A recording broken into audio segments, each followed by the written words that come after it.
In my previous video on the entire organization of Shadow Garden, I mainly talked about its origin and history along with the core members, and I realized there was still some important information that I have yet to talk about, so today's video will hopefully rectify that. I'll mainly be covering the overall operational aspects of Shadow Garden, like the structure of their organization, their base of operations, and a few other miscellaneous topics as well. As usual, this video will contain spoilers for the Eminence in Shadow, so here's a spoiler warning just in case. Also, if you enjoyed the video and want more content like this in the future, feel free to give the video a like and don't forget to subscribe to the channel as well.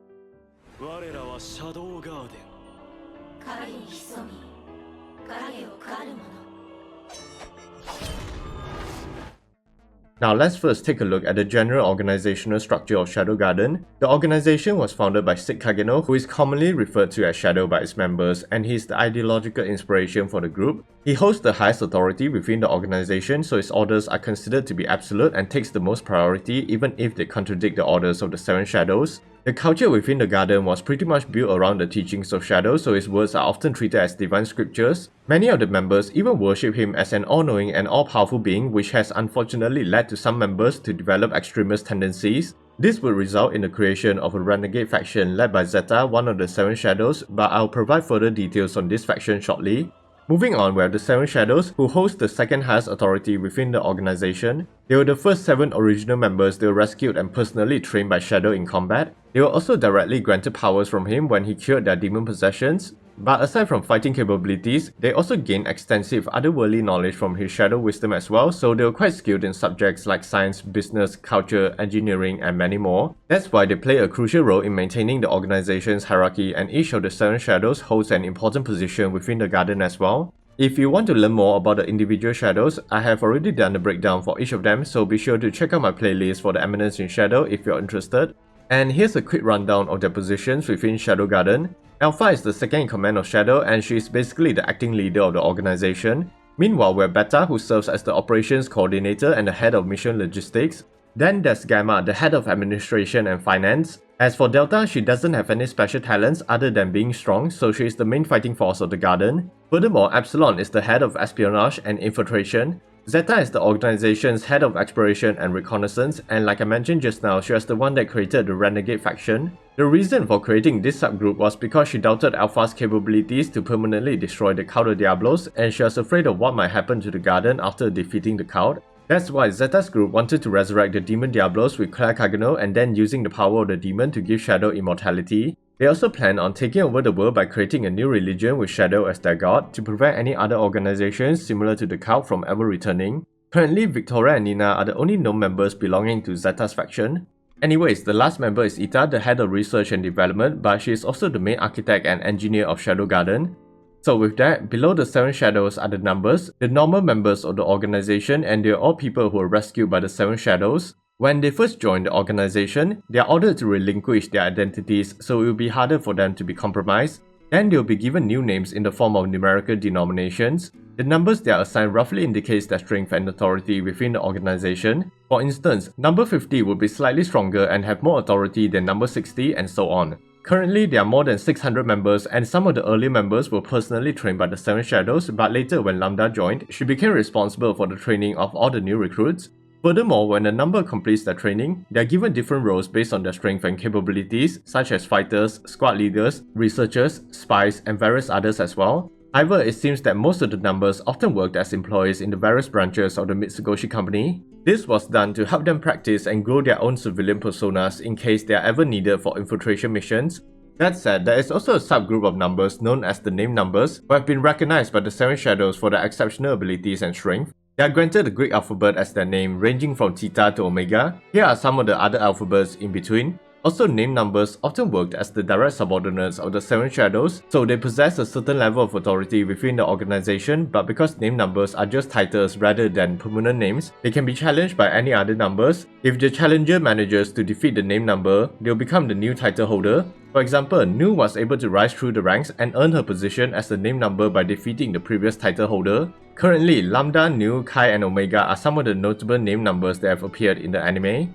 Now let's go over how they acquired their current headquarters in the ancient city of Alexandria. But before they found Alexandria, they initially lived in the abandoned village where Sid first met Alpha, and to make their living conditions better, they had created a temporary shelter based on the construction knowledge obtained from Sid's shadow wisdom. This was the first base they operated from, but after a few minor encounters with bandits and smugglers, they decided to remove the building because it was too conspicuous and maintaining their secrecy was far more important, so they had to make use of the abandoned buildings around the town instead and had done minimum refurbishing to maintain the image of an abandoned village.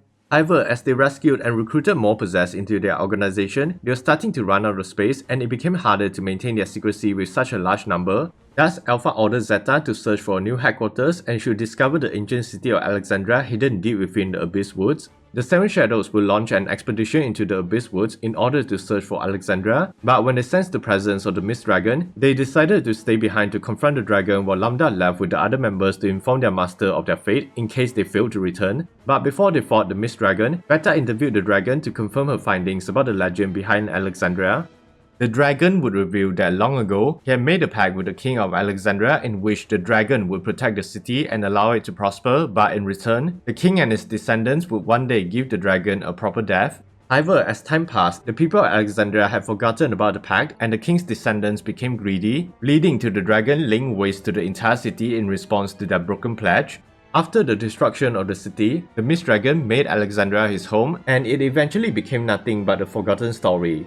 So back to the fight, the girls engaged the dragon in battle but they were unable to deal any significant damages to it. Luckily, Sid has secretly followed them into the Abyss Woods and wanting to fight the dragon himself, he joined the battle and using his newly developed I Am Atomic, he was able to defeat the dragon. The dragon then realized that Sid had the potential to one day kill him, so he acknowledged the strength of the young boy by marking him with his draconic breath and swore loyalty to Sid. The dragon also allowed Shadow Garden to use Alexandria as their new headquarters, so the Seven Shadows immediately commenced with the relocation. Now regarding some aspects of Alexandria, it's a natural stronghold protected by steep cliffs, the Abyss Woods, and the deadly poison mist of the Mist Dragon. Despite this, Ita was still ordered by Alpha to create a defense system as a precaution, so she would create one based on the knowledge she acquired from Sid. The defense system resembles a large arena with 7 separate compartments to house each of the 7 shadows, and intruders will have to defeat each of the 7 shadows in a knockout system in order to progress into the next compartment until they eventually face Shadow, the final boss. But aside from that, since most of the city was in ruins, Ita also handled the reconstruction of the various infrastructures in the city. Additionally, the lands around Alexandria were highly fertile, so it allowed for the cultivation of cacao and coffee trees.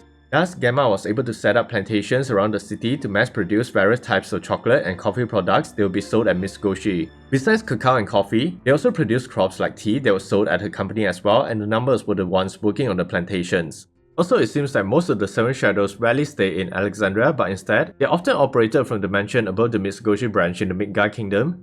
Having said that, within Shadow Garden, to maintain the secrecy of their members and avoid the identification of any unique individuals, Alpha decided to standardize the fighting styles and combat techniques of all members. This means that regardless of individual strength or preference, every member is trained to fight in the same way, so it becomes harder for enemies to target a specific individual. In addition to standardizing fighting styles, Alpha also decided to have all the members use swords as their main weapons. This is because Shadow mainly uses swords for combat and she wanted swords to be the symbol of their organization. So in a metaphorical sense, all the members are basically the swords of Shadow himself, united and working together for the same purpose. However, when it comes to the 7 shadows, they still have their own unique fighting styles because when Sid was teaching them, he was the one that encouraged them to develop their own styles. But despite this, Alpha still recommended they use the standardized methods during missions to avoid being recognized and targeted by enemies, although when facing stronger opponents, they are free to use the style they prefer.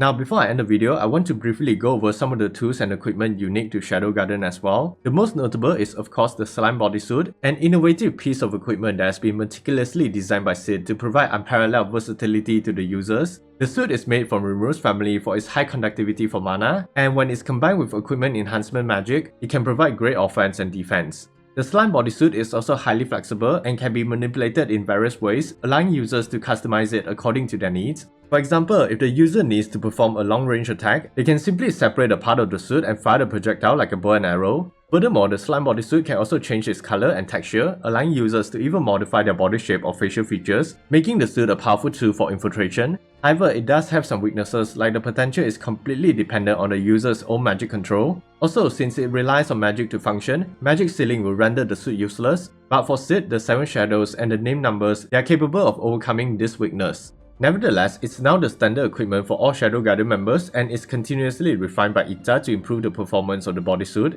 So moving on, another interesting piece or two was the Locator, a device created by ITA to search for those afflicted with demon possession by detecting the presence of excessive mana around the world. This tool basically helped Shadow Garden in rescuing numerous possessed and how they managed to gather more than 600 new members.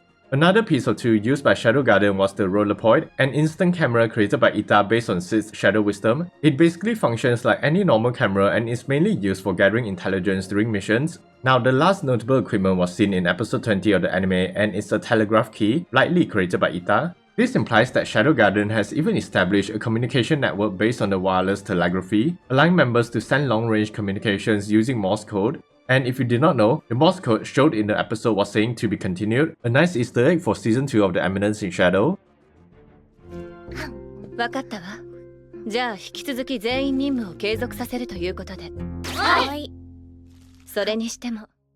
Anyways, I'm pretty sure this is really everything that we know about Shadow Garden so far, unless they decide to reveal more information about the organization, but we just have to wait for future volumes to find out. So what do you think of the video overall, and if there are any other topics that you would like me to cover, feel free to let me know in the comments down below. And if you enjoyed the video, don't forget to leave a like, maybe consider subscribing to the channel and hitting that notification bell for more anime content in the future. Thanks for watching, and as always, stay safe everyone.